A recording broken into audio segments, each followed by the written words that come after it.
ولا تموتن إلا وأنتم مسلمون رب اشرح لي صدري ويسر لي أمري واحلل عقدة من لساني يفقهوا قولي.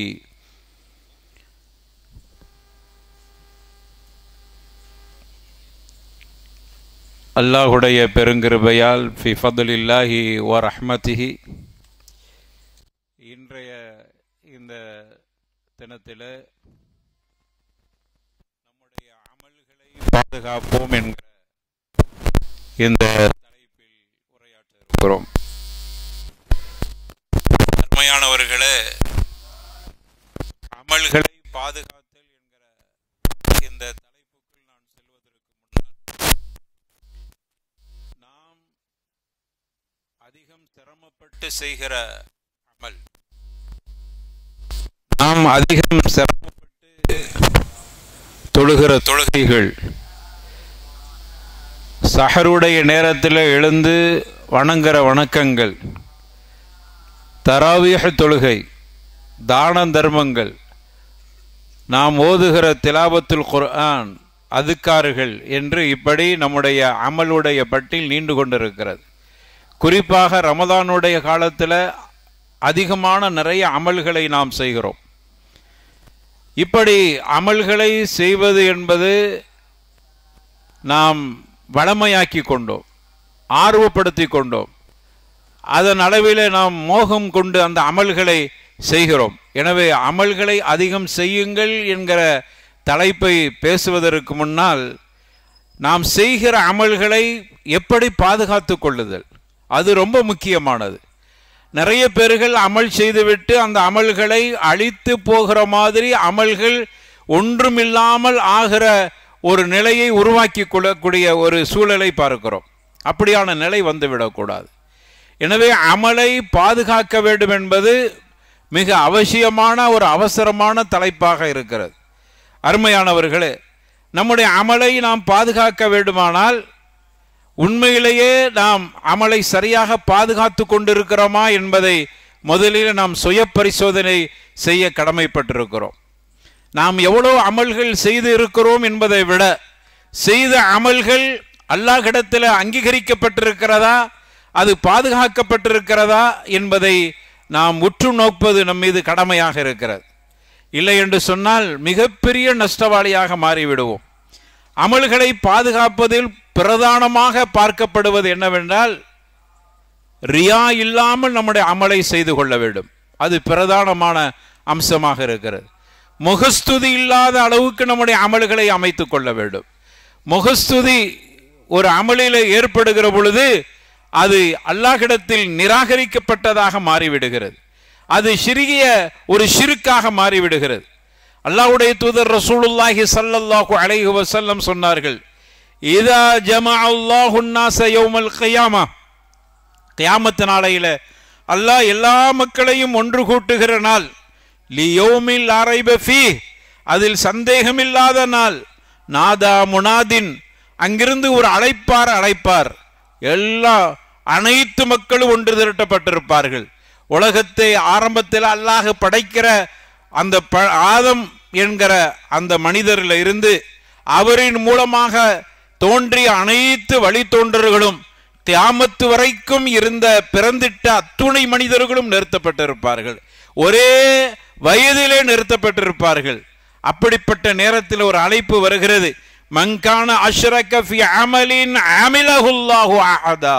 யார் ஒரு மனிதர் தான் செய்கிற அமலை அல்லாஹ்வுக்காக வேண்டி என்பதோடு யாரையாவது கூட்டாக்கி இருந்து அமலை செய்திருந்தால் அவர்களிடத்தில் போய் அதனுடைய கூலியை பெற்றுக் கொள்ளட்டும் என்கிற ஒரு பயங்கரமான அறிவிப்பு. கருத்தாவது, நாம் அமல் செய்கிற பொழுது அல்லாஹ்வுக்காக வேண்டிய அந்த அமலை செய்கிறோம். அந்த அமலிலே பிறர் நம்மை மெச்சிக்கொள்ள வேண்டுமே என்பதற்காக ஒரு சிறிய அளவில் அந்த சிந்தனை வந்துவிட்டதான் முகஸ்துதி. அல்லாஹ்வுக்காக வேண்டி செய்த அமல் தான். அந்த அமலிலே பிறர் பாராட்ட வேண்டுமே என்கிற ஒரு எண்ணம் நம்முடைய உள்ளத்தில் சிறிய அளவு ஏற்பட்டு விட்டது. அதனால் ஏற்படுகிற மிக பயங்கரமான விளைவு என்ன தெரியுமா? அல்லாஹ் புறத்திலிருந்து அறிவிப்பு வருகிறது, யாருக்காக வேண்டி உங்களுடைய அமலை அமைத்துக் கொண்டீர்களோ, யாரை உங்களுடைய அமலை செய்கிற பொழுது அல்லாஹ்வுக்காக வேண்டி என்கிற இடத்தில் பிறரையும் இணைத்துக் கொண்டீர்களோ அவர்களிடத்தில் போய் உங்களுடைய கூலியை பெற்றுக் கொள்ளுங்கள் என்று சொல்கிற அந்த பயங்கரமான அறிவிப்பு வரும். எனவே அதிலிருந்து உங்களுடைய அமலை பாதுகாத்துக் கொள்ளுங்கள். எனவே நாம் செய்கிற அமலில் கலப்படம் வந்து விடக்கூடாது. நாம் செய்கிற அமலில் பிறருக்காக என்கிற எண்ணம் வந்து விடக்கூடாது. நாம் செய்கிற அமலில் பிறர் பாராட்ட வேண்டும் என்கிற இந்த சிறிய அளவில் முகஸ்துதி கூட நம்முடைய அமலில் வந்து விடக்கூடாது. அப்படி வந்தால் அவர்களிடத்தில் போய் உங்களுடைய கூலியை பெற்றுக்கொள்ளுங்கள் என்கிற பயங்கரமான ஒரு அறிவிப்புக்கு ஆளாக்கப்பட்டு விடுவோம். எனவே அதிலிருந்து நம்முடைய அமலை பாதுகாத்துக் கொள்ள வேண்டும். அதற்கு என்ன தேவை? அப்படியான முகஸ்துதி இல்லாமல் நம்முடைய அமலை பரிசுத்தமாக செய்ய வேண்டுமானால் அதற்கு தேவை இஹ்லாஸ். இஹ்லாஸ் என்கிற உள தூய்மை தேவை. அல்லாஹ்வுக்காக வேண்டி என்கிற அப்படியான எண்ணம் நமக்கு வர வேண்டும். பிறருக்காக வேண்டி என்கிற அந்த சிந்தனை வரக்கூடாது. பிறர் நம்மை பாராட்ட வேண்டும் என்கிற எண்ணம் வரக்கூடாது. நான் செய்கிற இபாதத் அல்லாஹ்வுக்காக வேண்டி. உமிரு இல்லா லியஅபுதுல்லாஹ முக்லிஸீன லஹுத்தீன். அல்லாஹ் ரப்பல் ஆலமீன் தனது திருமறையில குறிப்பிடுகிறார், உங்கள் மீது கட்டளையிடப்பட்டிருப்பதெல்லாம் இபாதத்து செய்கிற பொழுது இஹ்லாஸாக செய்ய வேண்டும் என்கிற அந்த எண்ணத்தோடு தூய்மையான நிய்யத்தோடு செய்யுங்கள் என்பதுதான் கட்டளையாக இருக்கிறது. இஹ்லாஸ், ஒரு அமலை நாம் இஹ்லாஸோடு செய்கிற பொழுது நமக்கு கிடைக்கிற கூலியை முதல்ல பார்த்துக் கொள்வோம். இஹ்லாஸுக்கு என்ன பயன் இருக்கிறது? இஹ்லாஸுக்கு மூலமாக நமக்கு கிடைக்கக்கூடிய ஃபவாயிதுகள் என்ன? இஹ்லாஸாக ஒரு அமலை செய்கிற பொழுது அதன் மூலமாக அல்லாஹ்விடத்தில் அமல் ஏற்றுக்கொள்ளப்படுவது மட்டுமல்ல, அது அல்லாமல் நமக்கு கிடைக்கிற வேறு வகையான பயன்கள் இருக்கின்றன.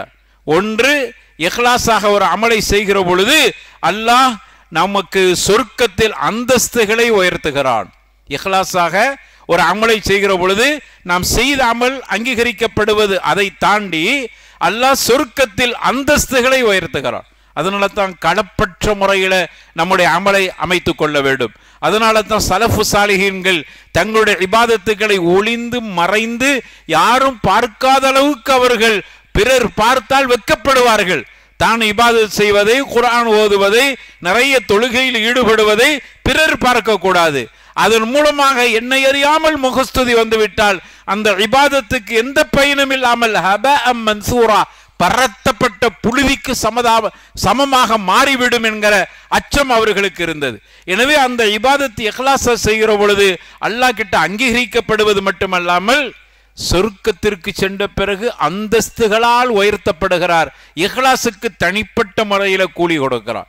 இஹ்லாஸுக்கு கிடைக்கிற மிகப்பெரிய ஒரு பயன், முதல் பயன், அந்தஸ்துகள் சொர்க்கத்தில் உயர்த்தப்படுகிறது. அதற்கு என்ன சான்று? சஅத் இப்னு அபி வக்காஸ் ரலியல்லாஹு அன்ஹு அவர்கள் மக்காவில் இருக்கிற பொழுது, மக்காவில் அவர்கள் தங்கக்கூடிய நிலைக்கு தள்ளப்பட்டு விட்டார். ஹிஜ்ரத்து வந்தாங்க. ஹிஜ்ரத்து வந்த மனிதர் மதீனாவில் அவர்கள் இருந்த சந்தர்ப்பம், மக்காவுக்கு செல்கிற பொழுது மக்கா வெற்றி கொள்ளப்பட்டு விட்டன. ஆனால் சஅத் இப்னு அபி வக்காஸ் ரலியல்லாஹு அன்ஹு அவர்கள் மக்காவில் ஏற்பட்ட போர்க்களத்தில் காயம் முற்று அவர்களால் மீண்டும் மதீனாவுக்கு வர முடியாத நிலைக்கு தள்ளப்பட்டு விட்டார். கவலைப்பட்டார்கள், அழுதார்கள், இஹ்லாஸான முறையில் அவர்கள் சிந்தித்தார்கள். அல்லாஹ்வுடைய தூதர்கிட்ட அவர்கள் முறையிட்டார்கள், யா ரசூலல்லாஹ், நீங்கள் எல்லாம் மதீனாவுக்கு திரும்பி விடுவீர்கள். மக்கா வெற்றி கொள்ளப்பட்டு இஸ்லாமிய நாடாக மாறிய பொழுது நீங்கள் அனைவர்களும் இந்த நாட்டை விட்டு நீங்கள் மதீனாவுக்கு சென்று விடுகிறீர்கள்.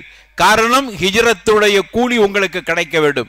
உங்களுடைய தாய் நாடு, உங்களுடைய சொந்த ஊர் மக்கா இருந்தாலும் கூட மதீனாவுக்கு சென்றால் தான் கூலி கிடைக்கும் என்கிற எண்ணத்தில் செல்றீங்க. ஆனால் என்னால் வர முடியாமல் நான் இப்பொழுது பாதிக்கப்பட்டிருக்கிறேன். நான் சொந்த ஊரிலேயே இருந்து மரணித்து விடுவனோ என்று கவலைப்படுகிறேன். எனக்கு அதனால் ஹிஜ்ரத்துடைய நன்மை கிடைக்காமல் ஆகிவிடுமோ என்கிற அச்சம் எனக்கு இருக்கிறது என்று கவலைப்பட்ட நீண்ட செய்தி சஹீஹுல் புகாரியில 1295வது ஹதீஸாக பதிவு செய்யப்பட்டிருக்கிறது. வசியத்தெல்லாம் செய்வார்கள், அது அந்த விஷயம் விரிவாக சொல்லப்பட்டிருக்கிறது. இந்த நேரத்தில் நபிகள் நாயகம் ஸல்லல்லாஹு அலைஹி வஸல்லம் அவர்களுடைய இஹ்லாஸை பார்த்துவிட்டு சொன்னார்கள், இதுதான் உள தூய்மை, இதுதான் அவர்களுடைய எண்ணம். அவர்கள் மதீனாவுக்கு வராமலே மக்காவிலே இருந்து அங்கேயே மரணித்தார்கள். அப்படி மரணித்த நேரத்திலும் கூட ஹிஜ்ரத்தினுடைய நன்மையை முழுமையாக பெற்றார்கள்.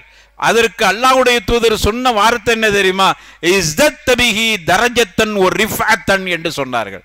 சஅதே, கவலைப்படாதீர்கள், நீங்க இஹ்லாஸாக நினைக்கிற காரணத்தால் அல்லாஹ்வுக்காக வேண்டி இந்த பயணத்தை மேற்கொண்டு வர முடியாமல் கவலைப்பட்டு தன்னுடைய சொந்த நாட்டிலே நீங்கள் இருந்தாலும் கூட இஸ்தத்தபிஹி தரஜத்தன் ஒ ரிஃபஅத்தன், நாளை மறுமையில சொர்க்கத்தை அல்லாஹ் ஹிஜ்ரத்திற்காக வேண்டி கூலியை தருவான். மட்டுமல்ல, உங்களுடைய அந்த இஹ்லாஸிற்காக வேண்டி அல்லாஹ் அந்தஸ்தாலும் ரிஃபா உயர்வையும் அல்லாஹ் அதிகரிக்க செய்கிறார்.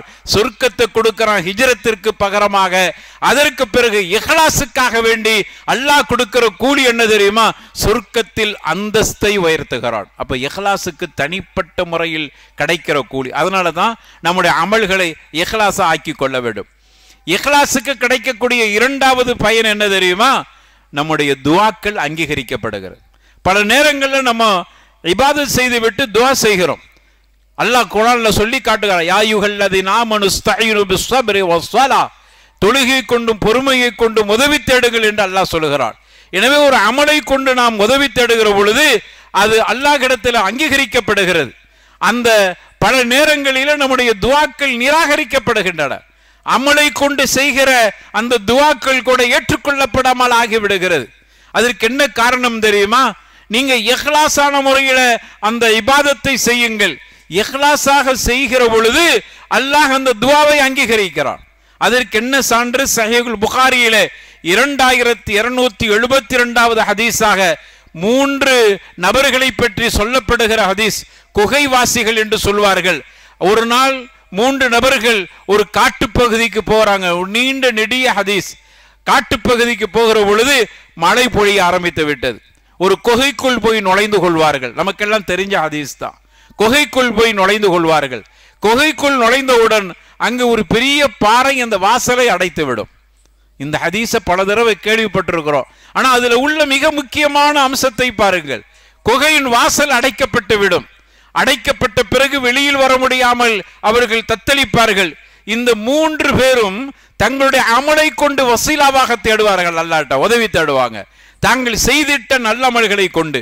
அப்பொழுது அவர்கள் குறிப்பிடுகிற ஒரு வார்த்தையை பாருங்கள். அல்லாஹும்ம இன் குன்து ஃபஅல்து ذلك, அல்லாஹும்ம இன் குன்து ஃபஅல்து ذلك இப்திகா வஜ்ஹிக அப்படின்னு கேட்பார்கள். அல்லாஹ்வே, நான் இன்ன அமலை செய்தேன், அது உன்னுடைய திருப்திக்காக வேண்டி செய்த, இஹ்லாஸோடு செய்த, அதனால் அந்த அமலை கொண்டு வசீலா தேடுகிற 3 பேருமே தன்னுடைய அமலை கொண்டு வசீலா தேடுகிற பொழுது, அல்லாஹ்வே, நான் இந்த அமலை செய்தேன், ஆனால் வெறுமன அமலை செய்தேன் என்று கேட்கவில்லை. நான் செய்த அமல் இன் குன்து ஃபஅல்து ذلك இப்திகா வஜ்ஹிக, உன்னுடைய திருப்பொருத்தத்திற்காக இஹ்லாஸான முறையில் செய்தேன், அதனால் அதன் பொருட்டால் உன்னிடத்தில் உதவி தேடுகிறேன். அறிஞர்கள் விளக்கம் எழுதுறாங்க இந்த ஹதீஸுக்கு. இஹ்லாஸாக நீங்கள் ஒரு அமலை செய்துவிட்டு அல்லாஹ்விடத்தில் துஆ கேட்டு பாருங்கள். அல்லாஹ் அந்த துஆவை உடனே கபூல் செய்கிறான். காரணம் என்ன தெரியுமா? இஹ்லாஸுக்கு அல்லாஹ் கொடுக்கிற மிகப்பெரிய ஒரு மரியாதை, இஹ்லாஸுக்கு அல்லாஹ் கொடுக்கிற மிகப்பெரிய பயன், உங்களுடைய துஆ அங்கீகரிக்கப்படுகிறது. ஒன்று, சொர்க்கத்தில் அந்தஸ்தால் உயர்த்தப்படுகிறார். இரண்டாவது, இஹ்லாஸாக அமல் செய்கிற பொழுது அவருக்கு கிடைக்கிற இரண்டாவது பயன், அவர் கேட்கிற துஆக்களை அல்லாஹ் கபூல் செய்கிறார். எனவே நீங்கள் எந்த துஆவை வேண்டுமானாலும் கேளுங்கள், அல்லாஹ் இஹ்லாஸாக நீங்கள் செய்தால் அந்த துஆவை உடனே கபூல் செய்கிறார். எனவேதான் இந்த குகைக்குள் மாட்டிக்கொண்ட 3 நபர்களும் இஹ்லாஸோடு அல்லாஹ்விடத்தில் நாங்கள் செய்த அமல் உனக்காக வேண்டி என்று இருக்குமானால் இந்த குகையின் அந்த கல்லை நீ திறந்து விடு என்று சொல்வார்கள். 3 நபர்களுடைய துஆ அல்லாஹ் ரப்புல் ஆலமீன் ஏற்றுக்கொண்டு அந்த குகை திறந்து விடப்பட்டன, அவர்கள் வெளியில் வந்தார்கள் என்கிற செய்தியை சஹீஹுல் புகாரியிலே பார்க்கிறோம். எனவே அருமையானவர்களே, இஹ்லாஸிற்கு அல்லாஹ் கொடுக்கிற கூலியாக இருக்கிறது. மூன்றாவது, இஹ்லாஸுக்கு கிடைக்கிற மிகப்பெரிய பாக்கியம் என்ன தெரியுமா? எனவே நம்முடைய அமல்களை இஹ்லாஸா ஆக்கிக் கொள்வோம். இஹ்லாஸுக்கு அர்த்தம் என்ன தெரியுமா? களப்பட்ட நிலை, அல்லாஹ்வுக்காக வேண்டி என்கிற அந்த சிந்தனையை தவிர வேறு சிந்தனை இருக்கக்கூடாது. நான் தொழுகிற அல்லாஹ்வுக்காக வேண்டி, பிறர் என்னை பார்த்து, அவர் ஏதோ என்னை பார்த்து பிறரிடத்தினுடைய இபாதத்தை சிலாகித்து சொல்கிறார், அதை பற்றி கவலை இல்லை, அது குற்றம் இல்லை. ஆனால் நானாக பிறர் என்னை பார்க்க வேண்டும் என்கிற எண்ணம் எனக்கு வந்துடக்கூடாது, பிறர் என்னை பாராட்ட வேண்டும் என்கிற சிந்தனை எனக்கு வந்துடக்கூடாது. வராமல் இருந்தால் அதுதான் இஹ்லாஸ். அப்படி நாம் செய்கிற பொழுது அந்த அமலை அல்லாஹ் கபூல் செய்கிறான். இஹ்லாஸுக்கு கிடைக்கிற மூன்றாவது பயன், அமல் உடனே கபூல் செய்யப்படுகிறது, அல்லாஹ்விடத்தில் ஏற்றுக்கொள்ளப்படுகிறது. நாலாவதாக இஹ்லாஸுக்கு கிடைக்கிற மிகப்பெரிய பாக்கியம் என்ன தெரியுமா? நம்முடைய கல்பை அல்லாஹ் கூவத்துல் கல்பை உருவாக்குறான். பெரிய விஷயம் அதுதான். நம்முடைய இதயத்தை அல்லாஹ் பலமானதாக ஆக்கி விடுகிறான், பலசாலியாக ஆக்கி விடுகிறான். கல்பு பலமாகிவிடும். அவருடைய உடல் பலமில்லாமல் இருக்கலாம், கல்பு பலமாகிவிடும். அதற்கு மிகப்பெரிய எடுத்துக்காட்டு என்னவென்று சொன்னால், ஹிஜ்ரத்தினுடைய நேரம் நபிகள் நாயகம் ரசூலுல்லாஹி ஸல்லல்லாஹு அலைஹி வஸல்லம் தன்னுடைய சொந்த நாட்டிலிருந்து மதீனாவுக்கு செல்ல வேண்டும் என்கிற நெருக்கடிக்கு ஆளாக்கப்பட்டு விட்டார்கள். மக்காவை வெறுத்து செல்லவில்லை. எனவேதான் மக்காவை பார்த்து நபிகள் நாயகம் கண்ணீரோடு பேசிய வார்த்தைகள் வரலாற்றில் பதிவு செய்யப்பட்டிருக்கிறது. யா மக்கா, அல்லாஹ்வுடைய தூதர் ஸல்லல்லாஹு அலைஹி வஸல்லம் சொல்றாங்க, யா மக்கா அன்தி கைருல் புகா, நீ சிறந்த பூமி, அல்லாஹ்வால் நேசிக்கப்படுகிற பூமி. யா மக்கா அனா உஹிப்புகி, உன்னை நான் நேசிக்கிறேன். மக்காவை பார்த்து பேசுறாங்க, கண்ணீரோடு பேசினார்கள். ஹிஜ்ரத் போகிற சந்தர்ப்பத்தில் அவர்கள் கண்ணீர் வடித்து சொல்றாங்க, இவ்வளவு பெரிய அல்லாஹ்வுக்கு நேசமான பூமியாகிய மக்காவே, எனக்கு நேசமான பூமியாகிய உலகத்திலேயே அதிகம் நேசிக்கிற பூமி நான் பிறந்த இந்த மக்கா. காரணம் அல்லாஹ் நேசிக்கிறான், அதனால் இது மக்கா, இது பக்கா, இதை நான் கூடுதலாக நேசிக்கிறேன். கைருல் புகா, சிறந்த இடம், உலகத்திலேயே மிக முக்கியத்துவம் வாய்ந்த இடமாக இருக்கிறது, சிறந்த ஆலயம் இருக்கிற ஒரு இடமாக இருக்கிறது. எனவே உன்னுடைய மக்கள் என்னை அப்புறப்படுத்துவதற்கு முயற்சி செய்கிற காரணத்தால் நான் இந்த ஊரை விட்டு புறப்படுகிறேனே தவிர உன்னை வெறுத்தல்ல என்று கண்ணீரோடு அந்த ஊரை விட்டு புறப்படுகிற பொழுது அவர்கள் சௌர் என்கிற குகையில அடைக்கலம் புகுந்தார்.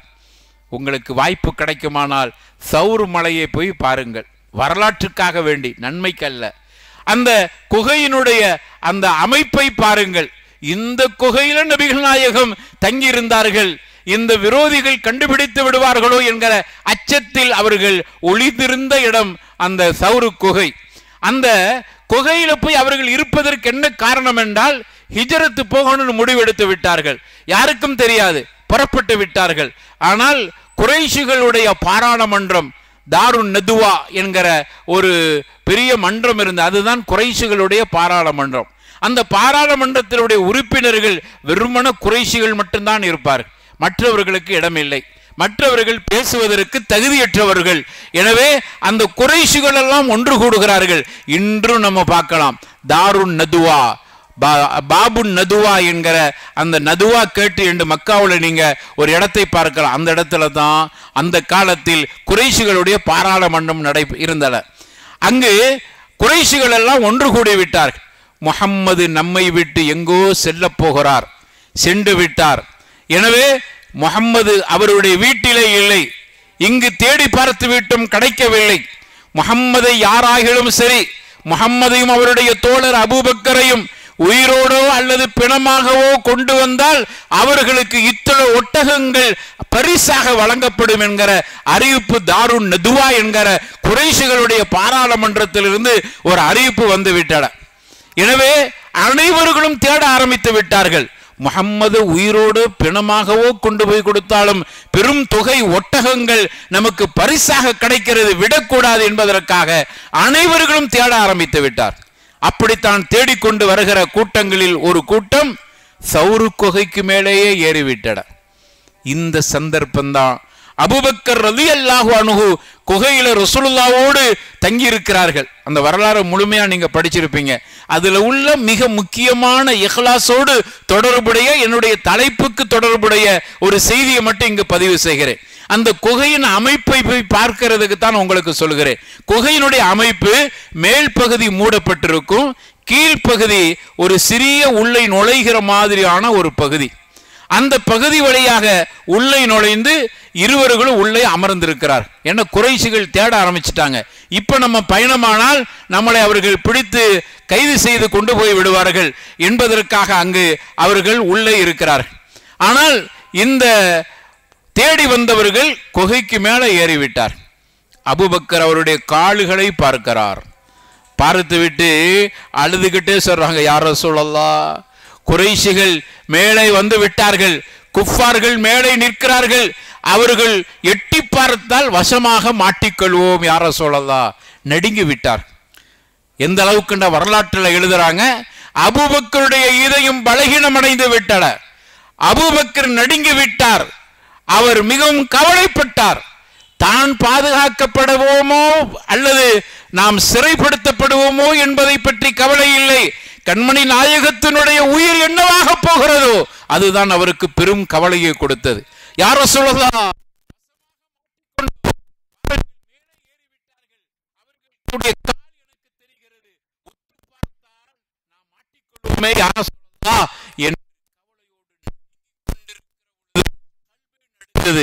அச்சத்தில் இருக்கிறார். அப்பொழுது அல்லாஹ்வுடைய தூதர்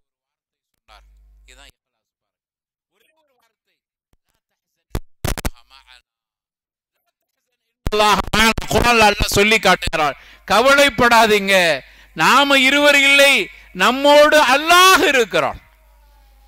இதனுடைய அர்த்தம் என்ன தெரியுமா? இந்த வார்த்தையை அபூபக்கர் இஹ்லாஸாக ஏற்றுக்கொண்டார். இங்கே இஹ்லாஸ் தேவை. இந்த வார்த்தை ரசூலுல்லாஹ்வுடைய வாயிலிருந்து வருகிறது.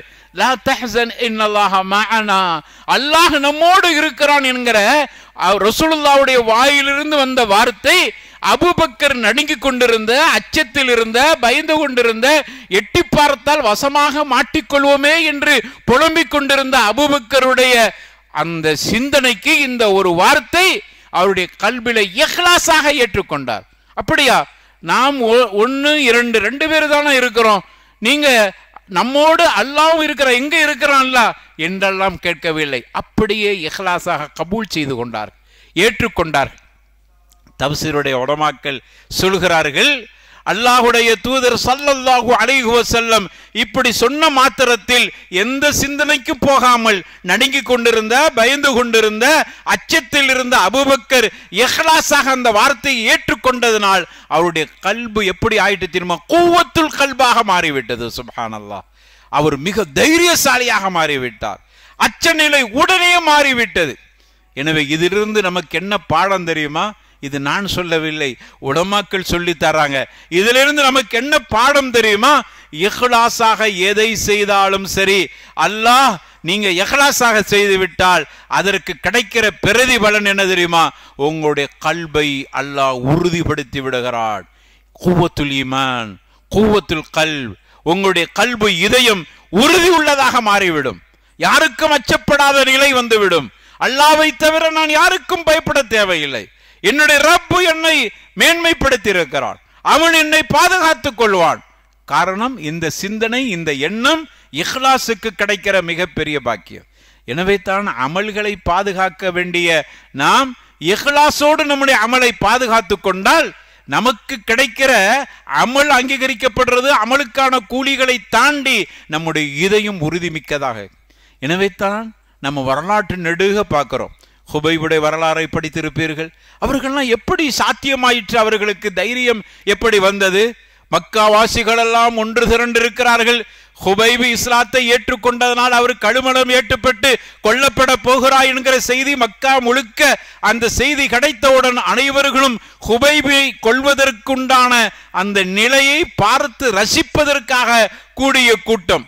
மக்கத்து முஷ்ரிக்குகள் கூட ஹுபைபை கொல்வதற்கு அவர்கள் திறந்த வெளியை தேர்வு செய்ததுக்கு என்ன காரணம் தெரியுமா? இஸ்லாத்தை ஏற்றுக்கொண்டவர்கள் அனைவர்களுக்கும் இறுதி முடிவு இப்படித்தான், உங்களுடைய உயிருக்கு உத்தரவாதம் இல்லை என்பதை காமித்து பயமுறுத்தி இவர்கள் இஸ்லாத்துக்கு செல்வதை தடுக்க வேண்டும் என்பதுதான் அவருடைய நோக்கமா இருந்தது. ஹுபைபுடைய இஹ்லாஸ் எந்த அளவுக்கு மாறிவிட்டது என்றால், இவ்வளவு இஹ்லாஸோடு இருக்கிறாரே, உயிருக்கு ஊசலாடுகிற அந்த சந்தர்ப்பத்திலும் கூட உன்னுடைய உயிரை விடுவதற்கு நீ துணிகிறாயா அல்லது உன்னை அப்படியே நாங்கள் உயிரோடு விட்டு விடுகிறோம். ஒரே வார்த்தை முஹம்மது முஸ்தபா ரசூலுல்லாஹி ஸல்லல்லாஹு அலைஹி வஸல்லம் அவர்களை பற்றி இழிவா மட்டும் பேசினா போதும். ஒரு வார்த்தை பேசிவிடு, உன்னை உயிரோடு விட்டு விடுகிறோம். நீ மரணிக்க முஹம்மது சொகுசாக தூங்குவதை நீ விரும்புகிறாயா? அவருக்காக வேண்டி உன்னுடைய உயிரை கொடுக்கிறாயா? என்னென்ன வார்த்தைகள் சொன்னார்கள்.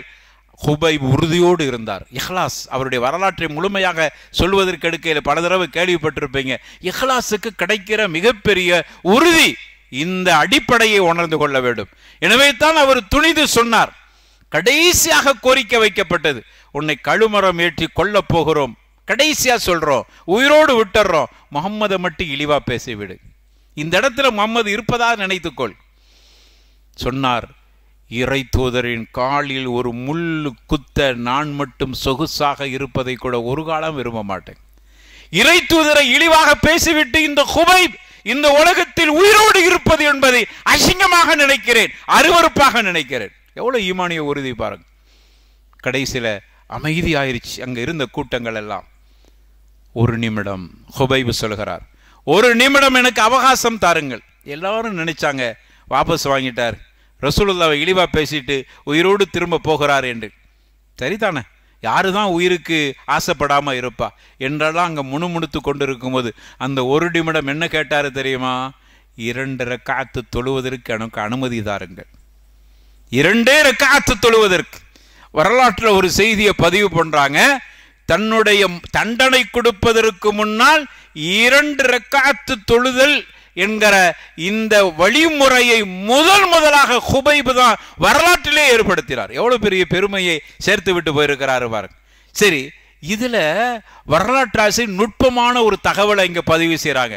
ஹுபைபுக்கு எப்படி இந்த துணிவு வந்தது அப்படின்னு கேட்டா, இஹ்லாஸ் தான் அவரை இங்க கொண்டு வந்து நிறுத்திச்சு. இஹ்லாஸுக்கு அல்லாஹ் கொடுக்கிற பரிசு உன்னுடைய கல்வை அல்லாஹ் குவத்தாக்கி விடுவான், உன்னுடைய ஈமானை அல்லாஹ் குவத்தாக்கி விடுவான். அல்லாஹுடைய மிகப்பெரிய பாக்கியத்தால் ஈமான் குவத்தாகிவிட்டால் இவர்களுடைய தண்டனை இவர்கள் கொடுக்கிற எதுவாக இருந்தாலும் லேசா உனக்கு ஆகிவிடும், அதெல்லாம் சாதாரணமாகிவிடும். அதுதான் ஹுபைபுக்கு அந்த தைரியத்தை கொடுத்தது. இஹ்லாஸுக்கு எவ்வளவு பெரிய வலிமை இருக்குது தெரியுமா? நம்ம சாதாரண இபாதத்து செய்கிறோம், கஷ்டப்பட்டு இபாதத்து செய்கிறோம், கஷ்டப்பட்டு தராவீஹை தொழுகிறோம், குர்ஆனை ஓதுறோம். ஆனா அதுல இஹ்லாஸ் இல்லாமல் ஆகிவிடுகிறது பாருங்கள். யாரோ நம்மளை மெச்சிக்கொள்ள வேண்டும் என்பதற்காக நாம் தொழுத தொழுகை வீணாகி விடுகிறது பாருங்கள்.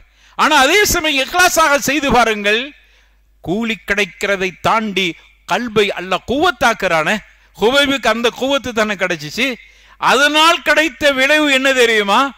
ஹுபைபு ஷஹீதாக்கப்பட்டாலும் இன்னொரு செய்தி, இதெல்லாம் பார்த்து யாரும் இஸ்லாத்துக்கு போகக்கூடாது என்பதுக்குத்தான் கூட்டத்தை கூட்டினா.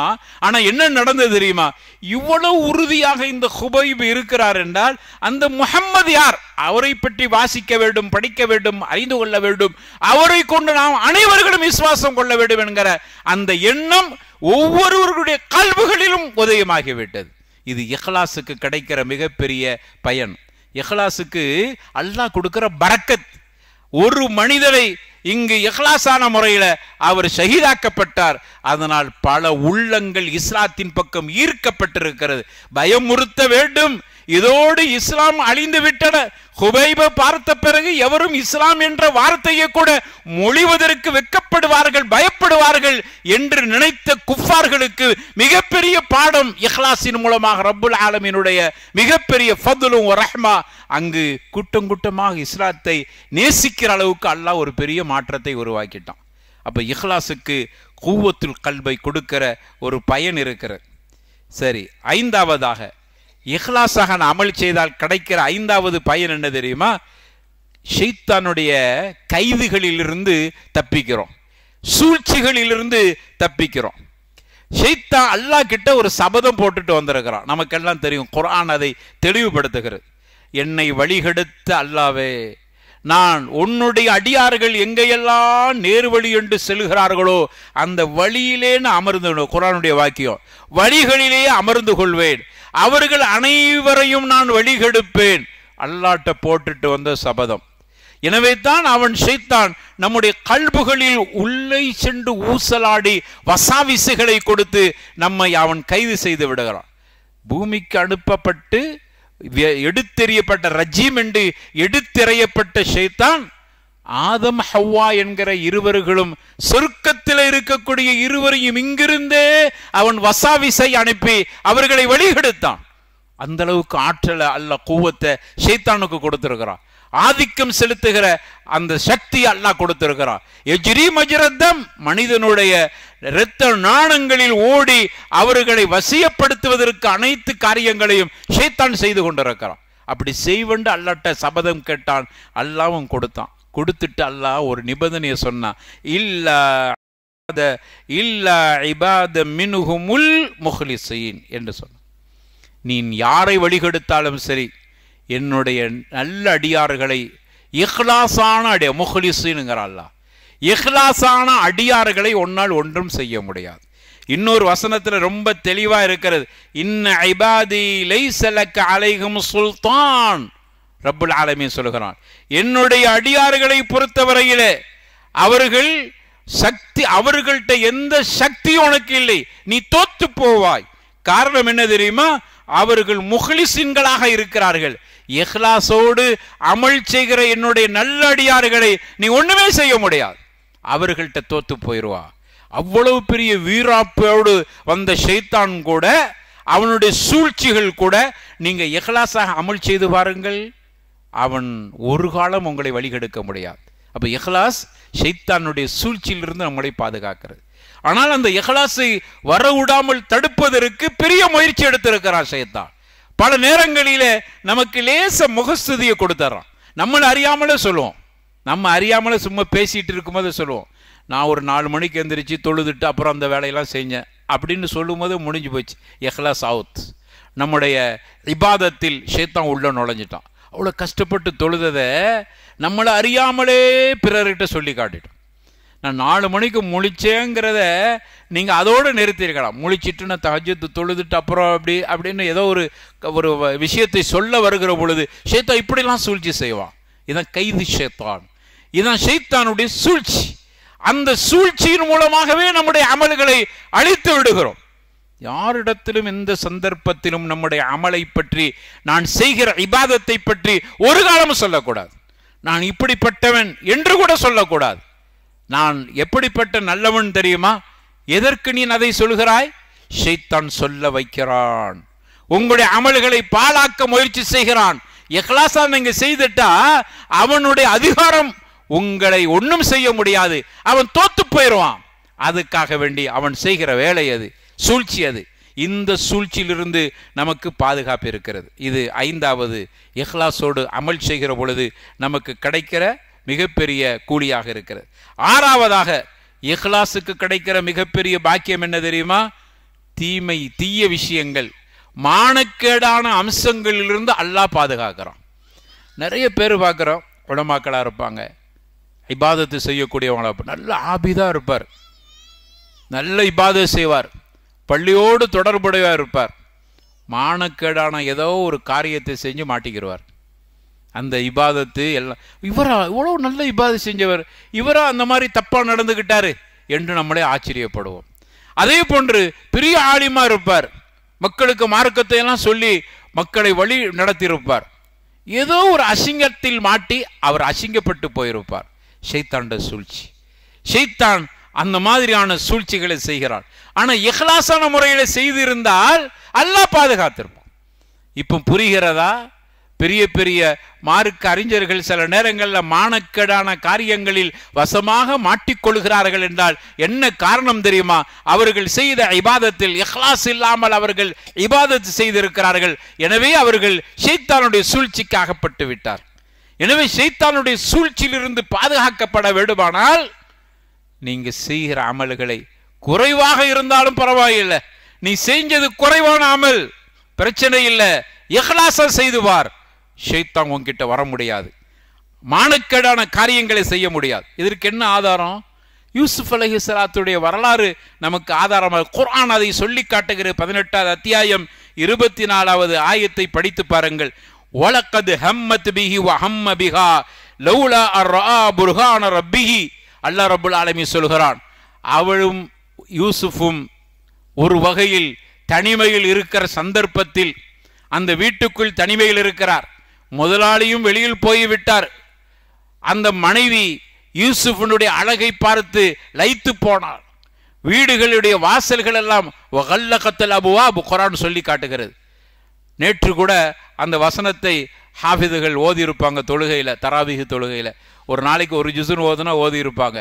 சில நேரங்களில் இன்று ஓதி இருப்பாங்க சில பள்ளிகளில் சூரத்து யூசுஃபை. அல்லாஹ் சொல்லி காட்டுங்க, வகல்லகத்தில் அபுவாப், வாசல்கள் எல்லாம் மூடப்பட்டு விட்டன. வீட்டு வாசல்லாம் அடைச்சிட்டாங்க. அந்த பெண்மணி இவர்கிட்ட தவறா இருப்பதற்கு ஆசைப்படுகிறாள். காலத்து ஹைத்தலக்கு, வாரும் இங்கு என்று அந்த பெண் கூப்பிட்டா. ஹைத்தலக். உடனே இவர்கள் சொன்ன வார்த்தை, அந்த வார்த்தையை தான் இஹ்லாஸாக சொன்னார். கால மஆதல்லாஹ், ஒரு சத்தம் தான் யூசுப் அலைஹிஸ்ஸலாத்து வஸ்ஸலாம் அவருடைய வாயிலிருந்து வந்தது. வாசல்கள் எல்லாம் அடைக்கப்பட்டு விட்டது. வீட்டினுடைய தலைவர் வீட்டை விட்டு வெளியில் போய்விட்டார். வீட்டினுடைய எஜமாட்டியே தப்புக்கு அழைக்கிறாள். பாதுகாப்பு, பெரிய பாதுகாப்பு தானே. தப்பு செய்வதற்குண்டான அனைத்து வாசல்களும் திறக்கப்பட்டிருக்கிறது. பெரிய சந்தர்ப்பம். இவர் அவளை நேசிக்கவில்லை, வீட்டுக்காரியே இவளை நேசிக்கிற அளவுக்கு ஆகிவிட்டது. வாசல்கள், கதவுகள் மூடப்பட்டு விட்டன. நல்ல சந்தர்ப்பம். காலத்து ஹைத்தலக்கு, வாரும் இங்கே தப்பு செய்வோம் என்று அழைக்கிற பொழுது அவர் சொன்ன வார்த்தை கால மஆதல்லாஹ், அல்லாஹ் என்னை பாதுகாத்து விடு. குர்ஆன் சொல்லி காட்டுகிறது. அவளும் இவரும் ஒரு கட்டத்தில் நேசிக்கிற அளவுக்கு ஆகிவிட்டது. அதையும் சொல்லி காட்டுகிறான் அல்லாஹ். எந்த அளவுக்கு, லௌலா அர்ரா புர்ஹான ரப்பிஹி, அல்லாஹுடைய அருளும் அவனுடைய அத்தாட்சியும் இல்லை என்றால் இந்த யூசுப் தவறாக ஆகியிருப்பான். அல்லாஹுடைய அருளும் கிருபையும் ரஹமத்தும் அவனுடைய ஃபதுலும் இவரை பாதுகாத்து கொண்டது. அதுக்கு என்ன காரணம்? கதாலிக், அல்லாஹ் சொல்லி காட்டுறான். கதாலிக், இப்படித்தான் லி நஸ்ரிஃப அன்ஹு ஸுஅ வல் ஃபஹ்ஷா, அல்லாஹ் ரப்பல் ஆலமீன் கெட்டதையும் மானக்கேடான விஷயங்களையும் நஸ்ரிஃப் சர்ஃப் பண்ணிடுறான், திருப்பி விடுகிறான். ஏன் தெரியுமா? இதான் காரணத்தை சொல்றான். ஏன் அப்படி அல்லாஹ் திருப்புறான்? அதுக்கு காரணம் இன்னஹு மின் இபாதினல் முஹ்லஸீன் அல்லது முஹ்லிஸீன், ரெண்டு வகையான கிராத். முஹ்லஸீன் அல்லது முஹ்லிஸீன், இவர் இஹ்லாஸான அடியாராக இருக்கிறார். இஹ்லாஸா இருக்கிறார், முஹ்லிஸா இருக்கிறார். எனவே ஒருவர் முஹ்லிஸாக இருப்பார் என்றால் எவ்வளவு பெரிய சூழ்நிலையிலும் கூட ஷைத்தானுடைய சூழ்ச்சியில் இருந்து தப்பித்து விடுவார். எனவே கால மஆதல்லாஹ் அவருக்கு சொல்வதற்குண்டான அந்த சக்தி எப்பொழுது வந்தது என்றால் அவர் முஹ்லிஸா இருந்தார், இஹ்லாஸுடைய அடியாராக இருந்தார். எனவே அல்லாஹ் தேர்வு செய்து கொண்டான். முஹ்லஸீன் என்ற தேர்வு செய்து கொண்டான். அல்லது முஹ்லிஸீன், இஹ்லாஸான முறையில் அவர் சொன்னதனால் அவர் பாதுகாக்கப்பட்டார். இஹ்லாஸுக்கு கிடைக்கிற மிகப்பெரிய கூலி ஷைத்தானுடைய ஊசலாட்டத்திலிருந்து பாதுகாக்கப்படுவோம். சொர்க்கத்தில் இருக்கிற நம்முடைய ஆதம் ஹவ்வா என்கிற தாயும் தந்தையும் ஷைத்தான் மூலமாக இங்கிருந்து ஒஸ்வாஸால் பாதிக்கப்பட்டார்களே, அப்படிப்பட்ட பயங்கரத்தை அல்லாஹ் ரப்பல் ஆலமீன் இஹ்லாஸ் நம்மகிட்ட இருந்துச்சுன்னா அந்த மாதிரி பயங்கரத்தில் இருந்து ஷைத்தான் தோத்து போவான். அதற்கு தேவை நீங்கள் இஹ்லாஸோடு இருந்து பாருங்கள். மானக்கேடான காரியங்கள் இருந்தும் அல்லாஹ் பாதுகாத்துக் கொள்வான். ஏழாவதாக இஹ்லாஸுக்கு கிடைக்கிற பயன், ரெட்டிப்பான கூலி அல்லாஹ் கொடுக்கிறான். நம்ம ஒரு சின்ன அமலை செய்தால் ரெட்டிப்பான கூலி. அதான் சொல்றாங்க, இப்னு முபாரக் என்று சொல்லக்கூடிய ஹதீஸ்களை அறிஞர் சொல்றாங்க, ருப்ப அமலின் ஸகீரின் துஅல்லிமுஹு நிய்யா வ ருப்ப அமலின் கபீரின் தஸகிருஹு நிய்யா. எத்தனையோ பெரிய பெரிய அமல்கள், எத்தனையோ சிறிய சிறிய அமல்கள், எத்தனையோ சிறிய சிறிய அமல்கள் நீயத்து சாதிகா இருந்தது, நீயத்து சாலிஹா இருந்தது, நீயத்து இஹ்லாஸாக இருந்தது, அல்லாஹ்வுக்காக வேண்டி செய்தார். எத்தனையோ சிறிய அமல்கள் அவருடைய நீயத்து அல்லாஹ்வுக்காக வேண்டி என்கிற அடிப்படையில் இருக்கும் பொழுது துஅல்லிமஹு, அவருடைய நீயத்துக்கு தகுந்தமாடி அந்த சின்ன அமலை அல்லாஹ் பெரிதாக எடுத்துக் கொள்கிறான். உன்னுடைய நீயத்தை பார்க்கிறான். ஏனென்றால் அல்லாஹ் ரப்பல் இன்னல்லாஹ லா யன்துரு இலா சுவரிக்கும் வலாக்கின் யன்துரு இலா குலூபிக்கும், உங்களுடைய கல்பை அல்லாஹ் உத்து பார்க்கிறான். உங்களுடைய கல்வினை பார்க்கிறான். நீ செய்தது ₹1 நீ தர்மம் செய்திருக்கிறார், இவர் ₹1000 தர்மம் செய்திருக்கிறார். 1000 பெருசா 1 பெருசா என்று அல்லாஹ் பார்ப்பது இல்லை. அமலினுடைய தடிப்பத்தை அல்லாஹ் பார்ப்பது இல்லை, அமலினுடைய அகலத்தை அல்லாஹ் பார்ப்பது இல்லை, எந்த அடிப்படையில் அமல் செய்யப்பட்டது என்பதை பார்க்கிறான். எனவே 1000 ரூபாய் பெருசா 1 ரூபாய் பெருசா என்று அல்லாஹ் பார்ப்பது இல்லை. நம்முடைய கணக்குல நம்ம படிச்ச கணக்குல 1000 பெருசா 1 பெருசான்னா 1000 தான் பெருசு. இது நம்மட கணக்கு. அல்லாஹ்ட கணக்கு பிகைர் ஹிசாப். இன்னல்லாஹ யர்ஸுகு மன் யஷா பிகைர் ஹிசாப். அல்லாஹ்வுடைய கணக்கு கணக்கே இல்லைங்கிறான். நம்ம தான் இந்த கணக்கு, அல்லாஹ்வுக்கு கணக்கே இல்லை. அல்லாஹ் எப்படி கணக்கு இருக்கிறான் என்றால், இவர் இஹ்லாஸா கொடுத்தாரா அல்லது எல்லாரும் பாராட்ட வேண்டும் என்பதற்காக வேண்டி கொடுத்தார், அதை மட்டும்தான் அல்லாஹ் பார்க்கிறான். 1 ரூபாய் கொடுத்தவர் அல்லாஹ்வுக்காக வேண்டி மட்டும் கொடுத்தார், அல்லாஹ்ட்ட இதுதான் பெருசு. 1000 ரூபாய் கொடுத்தவர் இவரெல்லாம் பாராட்டட்டும், 1000 ரூபாய் கொடுத்தார் அப்படின்னு சொல்லட்டும் என்கிறது அல்லாஹ்வுக்காண்டி கொடுத்தாரு. பிறர் பாராட்ட என்பது அப்படிங்கிறது சிறிய அளவில் கலந்து விட்டது. இப்போ அல்லாஹ்விடத்தில் கண்ணியமானது எது தெரியுமா? சிறிய 1 ரூபாய் கொடுத்ததான் பெருசாயிருச்சு. அதனால இஹ்லாஸ் ரொம்ப முக்கியமானது. அமலை பெருசா செய்யறது என்பது இரண்டாவது. அமல் செய்யக்கூடிய இந்த மாதத்தில் அமல்களை நாம் நிறைய செய்கிறோம், ரொம்ப சிரமப்பட்டு செய்கிறோம். அமலை பாதுகாத்து கொள்ளுங்கள், அழித்து விடாதீர்கள். நிறைய பேர் அமலை செஞ்சுட்டு அங்கேயே அழிச்சு போடுவான்.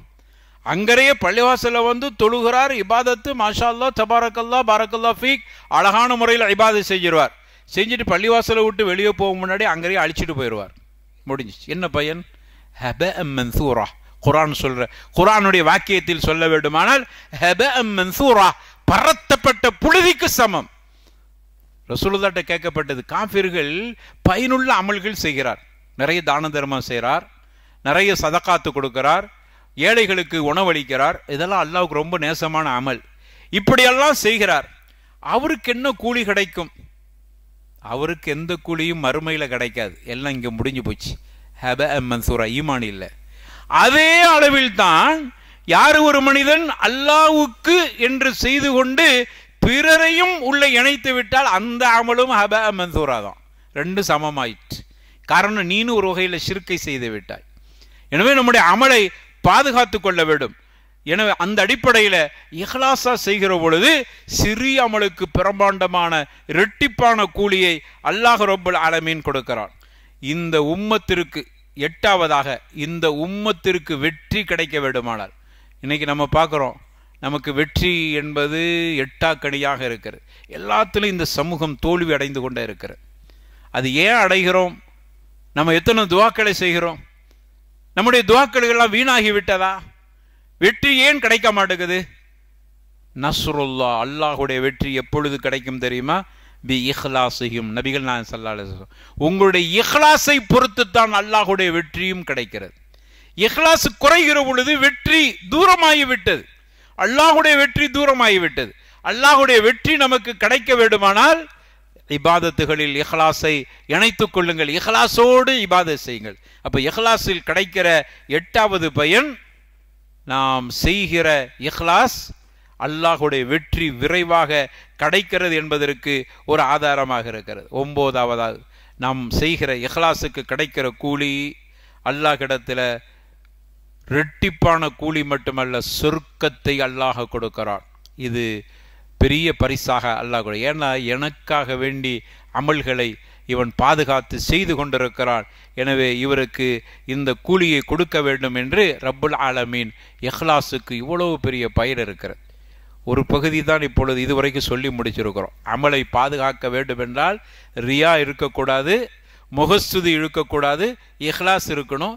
இஹ்லாஸ் என்பதற்கு நமக்கு கிடைக்கிற பயன்கள் என்ன என்பதை நாம் இவ்வளவு நேரம் பார்த்திருக்கிறோம். எனவே அருமையானவர்களே, அடுத்து நம்முடைய அமல்களை பாதுகாக்க வேண்டும் என்றால் அடுத்தடுத்து என்னென்ன காரியங்களை நாம் செய்ய வேண்டும் என்பதை இன்ஷா அல்லாஹ் நாளைக்கு இதனுடைய தொடரை பார்ப்போம். அல்லாஹ் ரப்பல் ஆலமீன் நம்முடைய அமல்களை இஹ்லாஸான முறையில் செய்யக்கூடிய நல்ல கூட்டத்தில் அல்லாஹ் நம்மை இணைத்துக் கொள்வானாக. அதன் மூலமாக நமக்கு பல வகையான வெற்றிகளை அல்லாஹ் தர வேண்டும் என்று அல்லாஹ்விடத்தில் நாம் அனைவர்களும் துஆ செய்து கொள்வோம்.